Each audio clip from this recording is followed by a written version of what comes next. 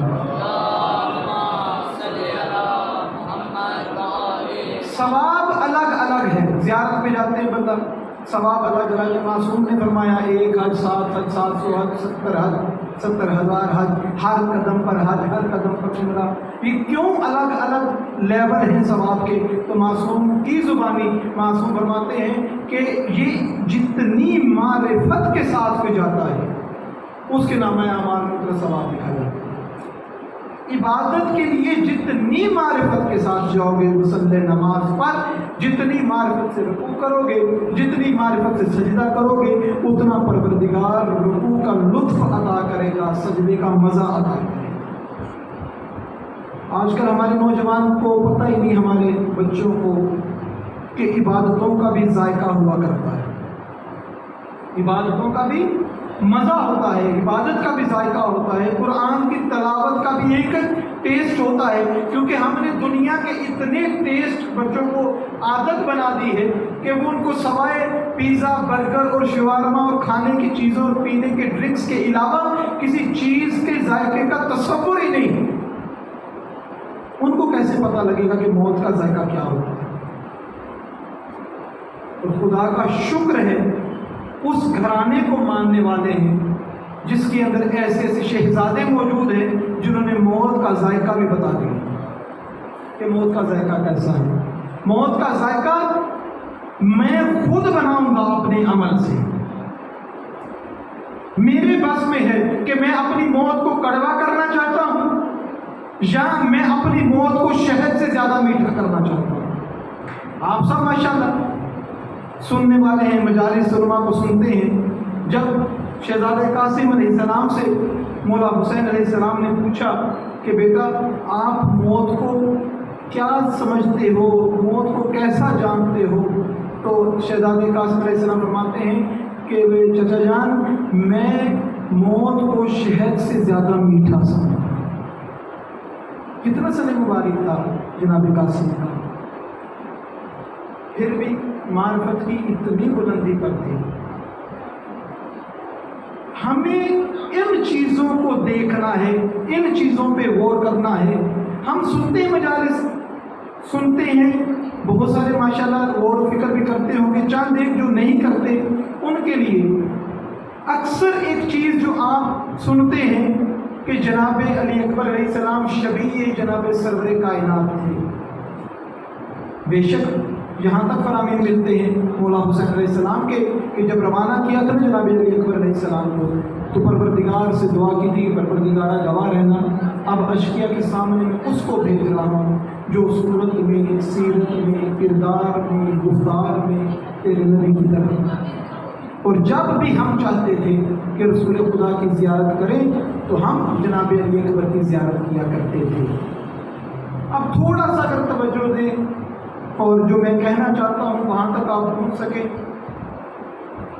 پروردگار نے صورت عطا کی، جناب سرور کائنات کی شبیہ بنایا جناب علی اکبر۔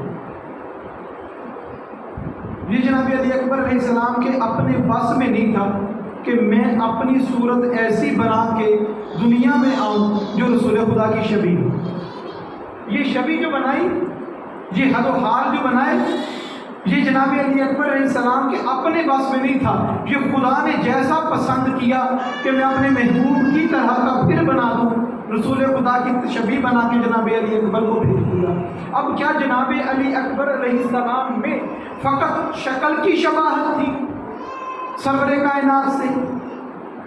تو آپ سب کے لیے صرف چہرے کی شباہت، صرف وجود کی شباہت نہیں تھی، جناب سرور کائنات سے گفتگو کرتے تھے تو سرور کائنات کی طرح، بات کرتے تھے تو سرور کائنات کی طرح، معاملات کرتے تھے تو سرور کائنات کی طرح، اٹھتے تھے تو جناب سرور کائنات کی طرح، بیٹھتے تھے تو جناب سرور کائنات کی طرح، کھانا شروع کرتے تھے تو جناب سرور کائنات کی طرح۔ یہ جو شکل و صورت پروردگار نے عطا کی ہے، یہ جناب علی اکبر کا کمال نہیں، یہ پروردگار کا کمال ہے۔ البتہ اپنی پوری زندگی کو ایسا بنا لینا جیسے جناب سرور کائنات رہا کرتے تھے، یہ جناب علی اکبر کا ذاتی کمال ہے۔ اپنے آپ کو اس قابل بنایا کہ جناب علی اکبر کی سیرت سے جناب سرور کائنات کی خوشبو آتی۔ صلوات پڑھیں محمد اور آل محمد۔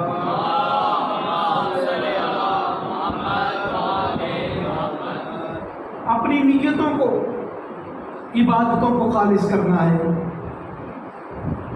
معصوم فرماتے ہیں کہ جب بھی ہمارے زیارات کے لیے آؤ تو یہ سوچ کر نہ آؤ کہ ہم فقط یہ روزے کی جاریوں کی، یہ برقی کنکموں کی، یا کسی مزار اور مقبرے کی روزے کی صرف زیارت کرنے جا رہے ہیں۔ یہاں تک روایتیں ملتی ہیں کہ ایسے آؤ جیسے آپ امام سے ملاقات کرنے جا رہے ہیں، وہاں پر ایسے گفتگو کرو، ایسا سلام کرو کہ آپ کو احساس ہو کہ ہم واقعی امام سے گفتگو کر رہے ہیں، امام سے ہم کلام ہیں۔ یہ ہوتا کب ہے؟ جب انسان اپنے یقین کی منزل کو بلند کرتا ہے۔ جس کی عبادت کر رہے ہو اس ذات پر یقین اتنا کامل ہونا چاہیے کہ عبادت کرنے کا مزہ آئے۔ یقین جتنا بلند ہوتا جاتا ہے انسان کو اتنی زیادہ پروردگار معرفت عطا کرتا جاتا ہے۔ کسی نے پوچھا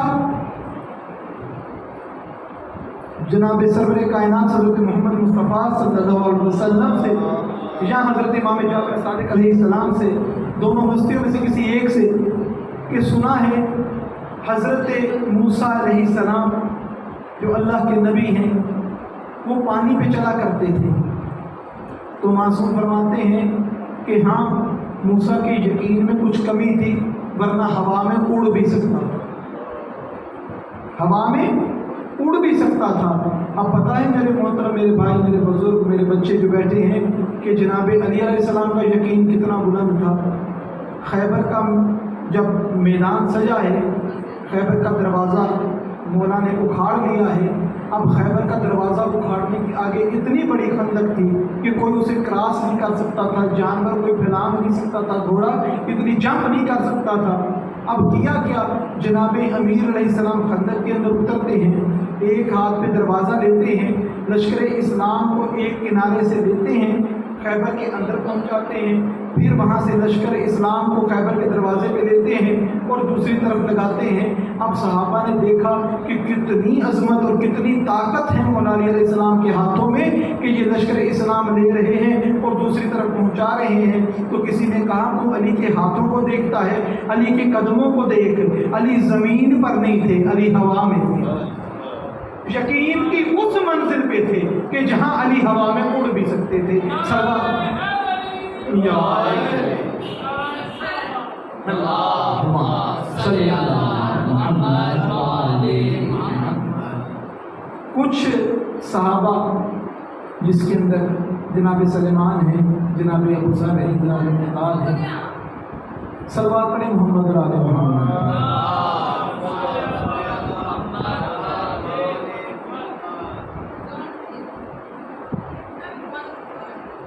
پروردگار ہم سب کو مجلس میں بیٹھ کر مجلس سننے کی توفیق عطا فرمائے۔ صلوات پڑھیں محمد اور آل محمد۔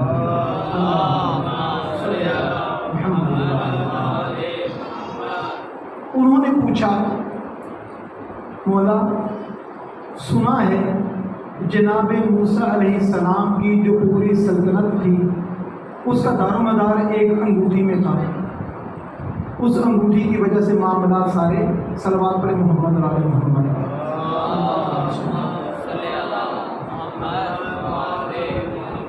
بس چند 1-2 منٹ گفتگو میں جلدی جلدی اس کو ختم کر دیتا ہوں۔ تو کہا کہ ہاں ایسا ہی تھا۔ تو کہا کہ وہ انگوٹھی کہاں ہے؟ جناب امیر نے فرمایا کہ میرے ہاتھ میں ہے۔ کہا اچھا، تو کیا آپ کا اقتدار جناب موسیٰ جیسا ہے یا جناب موسیٰ سے کم؟ تو جناب علیہ السلام مسکرائے۔ امام حسن علیہ السلام قریب تھے۔ کہا بابا آج ان کو بتائیں نا کہ آپ کا اختیار کتنا ہے، آپ کا اختیار کتنا ہے۔ جناب امیر علیہ السلام نے آسمان پر دیکھا، ایک بادل کو اشارہ کیا، بادل نیچے زمین پر اتر آیا، خدا کی وحدانیت کی، رسول خدا کی نبوت کی اور مولا علی علیہ السلام کی امامت کی گواہی دے کر مولا کو سلام کیا۔ اب مولا علی فرماتے ہیں کیا چاہتے ہو اس بادل پہ تمہیں اڑا کے سیر کرواؤں؟ کہا مولا اس سے اچھا کیا ہو سکتا ہے۔ لے گئے، بادل اڑنا شروع ہوا، بادل چلتا جا رہا تھا۔ اب یہ سب بڑے لطف اندوز ہوئے۔ کہا اگر چاہو تو تمہیں ایک ایسے شخص سے ملاؤں جسے مل کر تم خوش ہوگے۔ تمام صحابہ نے کہا کہ ہم بہت خوش ہوں گے، آپ ہمیں ملوائیں۔ ایک بہت بڑی وادی تھی، بہت خوبصورت باغ تھا، نہریں بہہ رہی تھیں، تمام چرند پرند خوبصورت چہچہا رہے تھے کہ ایک جوان وہاں پر سو رہا تھا۔ جناب علی علیہ السلام نے بادل کو وہاں پر اتارا، تمام صحابہ بھی ساتھ اترے۔ اب اپنے ہاتھ سے انگوٹھی اتاری اور اس جوان کے ہاتھ میں ڈالی نا تو وہ اٹھ کے بیٹھ گیا اور مولا کو سلام کیا کہ آقا اور مولا آپ کو سلام۔ تو اس وقت سب نے پوچھا کہ یہ کون ہے؟ تو جناب علی نے فرمایا کہ خود تعارف کروا کہ تو کون ہے؟ تو وہ کہنے لگا میں موسیٰ ہوں، میں موسیٰ ہوں۔ اتنی عظمتوں والے علی علیہ السلام کے مانے اللہ اکبر یا رسول اللہ، اتنی عظمتوں والے امام کے پیروکار، یقیناً کوئی نہ کوئی ان کی عظمتیں ہونی چاہیے۔ معصومین علیہ السلام کے ساتھ کوئی تقابل نہیں، کوئی ہم کبھی بھی یہ نہیں سوچ سکتے کہ ان تک پہنچے، ویسے بن جائیں، ویسے بن ممکن نہیں تھا ویسا بننا۔ اس لیے ہمارے سامنے سلمان کا کردار مولا نے رکھا، ہمارے سامنے ابو ذر کا کردار مولا نے رکھا، ہمارے سامنے میثم تمار کا کردار رکھا کہ ہم تک پہنچنا تیرے بس میں نہیں، ان جیسا تو بن، ان جیسا تو بن۔ کہ تاریخ میں ملتا ہے کہ جس طریقے سے ہم لوگ اٹھتے بیٹھتے علی علی کرتے ہیں نا، جناب علی علیہ السلام اٹھتے بیٹھتے میثم میثم کیا کرتے، تو کیا شان ہوگی، کیا کردار ہوگا۔ اتنے محبتوں والے علی، اتنے عادل علی، اتنے مہربان علی، اتنے شفیق علی کہ جب دنیا سے رخصت ہوئے تو تب اندازہ ہوا کہ یہ ہمارے گھر میں آتا تھا، ہمیں راشن دیتا تھا، ہمارا باپ تو پتہ نہیں کب کا دنیا سے چلا گیا، مگر علی نے آج تک احساس نہیں ہونے دیا۔ اتنے مہربان علی کو، اتنے شفیق علی کے ساتھ یہ ظلم نہیں کہ جس جگہ پر جناب امیر نے حکومت کی اور جناب امیر نے تمام اپنے اوصاف و اخلاق و کمالات کو جہاں پر کھول کے دکھا دیا، اسی کوفہ میں جب اسی علی کی بیٹیاں آئیں تو ایک چادر مانگتی رہی اور وہاں پر کوئی چادر دینے والا نہیں تھا، بیٹیاں وہاں پر روتی رہی اور لوگ وہاں پر ان کے ساتھ مل کے رونے کے بجائے ان پر تماشا کرتے رہے، ہنستے رہے، بازاروں کو سجاتے رہے۔ خدا لعنت کرے ان تمام پر جنہوں نے آل محمد علیہ السلام کو ستایا ہے، رلایا ہے۔ اللہ لعنت اللہ علیہ۔ اللہم صلی علی محمد وعلی محمد عجل فرجہ وعلی محمد۔